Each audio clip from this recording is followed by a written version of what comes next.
नमस्कार, आप देख रहे हैं न्यूज फॉर नेशन और मैं हूं प्रियदर्शन।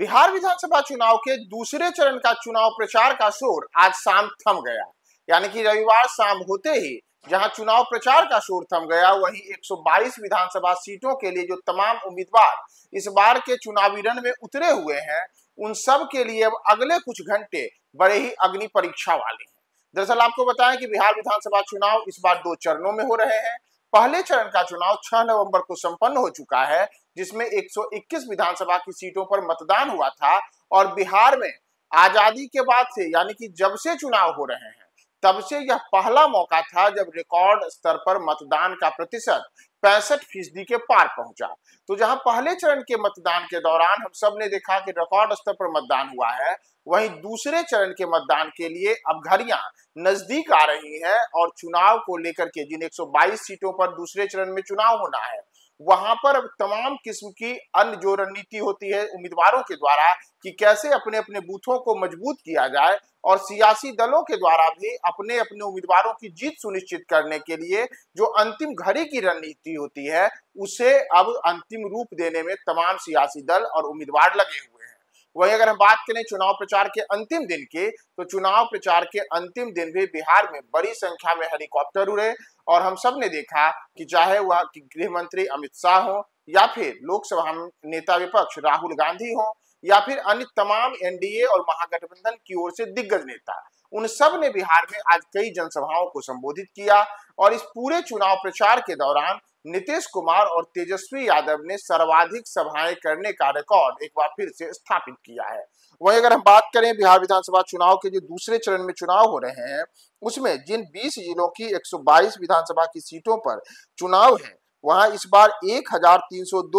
की किस्मत का फैसला 11 नवंबर को होगा। 11 नवंबर को भी जो वोटिंग की प्रक्रिया है वह सुबह 7 बजे से शुरू होगी। हालांकि जो दूसरे चरण में चुनाव है, उस दौरान कई सीटों पर स्थिति ऐसी है कि जहां पर कुछ मतदान केंद्रों पर मतदान के जो अंतिम समय सीमा है, वह कुछ जगहों पर शाम 5 बजे है, तो कुछ जगहों पर शाम 6 बजे है। चुनाव आयोग की ओर से बताया गया है यह इसलिए है क्योंकि सुरक्षा एवं अन्य कारणों से इस प्रकार का निर्णय लिया गया है। तो दरअसल अगर आप देखेंगे जो जिन 122 सीटों पर चुनाव होना है, तो उन सीटों की अगर हम बात करें तो दूसरे चरण के चुनाव के लिए 45,399 मतदान केंद्र तमाम 122 विधानसभा की सीटों पर बनाए गए हैं। इसमें 4,109 बूथों को संवेदनशील घोषित किया गया है। सुरक्षा कारणों से इन संवेदनशील बूथों पर वोटिंग का समय घटाया गया है, यानी कि वोटिंग की प्रक्रिया तो सुबह 7 बजे से शुरू होगी, लेकिन 4,003 बूथों पर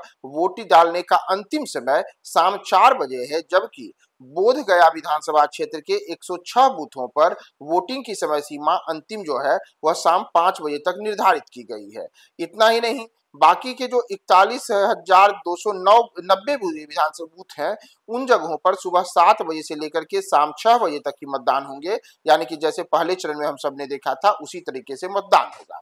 जिन जगहों पर संवेदनशील बूथ घोषित किए गए हैं, उन बूथों की अगर हम बात करें तो कुल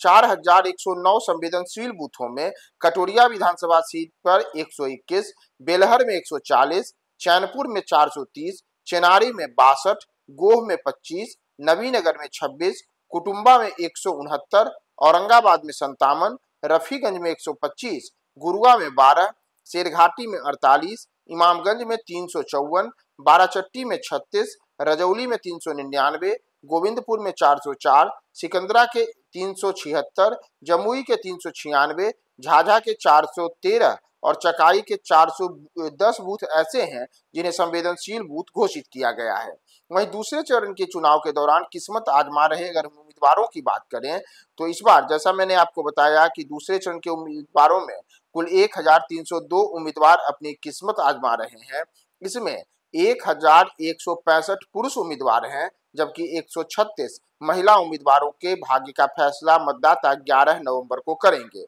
इतना ही नहीं, दूसरे चरण के चुनाव के दौरान एक थर्ड जेंडर के भी उम्मीदवार चुनाव मैदान में हैं। और 122 सीटों पर चुनाव होने हैं, जिसमें 11 नवंबर को, जैसा मैंने आपको बताया कि सामान्य जो बूथ है वहां पर सुबह 6 बजे से लेकर के शाम 6 बजे तक मतदान होगा, जबकि कुछ जो संवेदनशील और अति संवेदनशील बूथ हैं वहां चुनाव के जो वोट डालने की अंतिम समय सीमा है उसे शाम 4 बजे और शाम 5 बजे तक निर्धारित की गई है। तो चुनाव को लेकर के ये एक बड़ा निर्णय चुनाव आयोग की ओर से लिया गया है। जहां आज चुनाव प्रचार का शोर थम गया, वहीं अब जो तमाम उम्मीदवार इस चरण में अपनी किस्मत आजमा रहे हैं, उनके भाग्य का फैसला अब 11 नवंबर को मतदाता करेंगे और उसके बाद 14 नवंबर को चुनाव परिणाम आएगा। तो न्यूज फॉर नेशन भी आपको मतदान के दिन और मतदान के बाद क्या स्थितियां बिहार में बन रही हैं, कौन से उम्मीदवार, कौन से राजनीतिक दल का पलड़ा भारी है, पल पल की रिपोर्ट्स बताएगा। बने रहे न्यूज फॉर नेशन के साथ।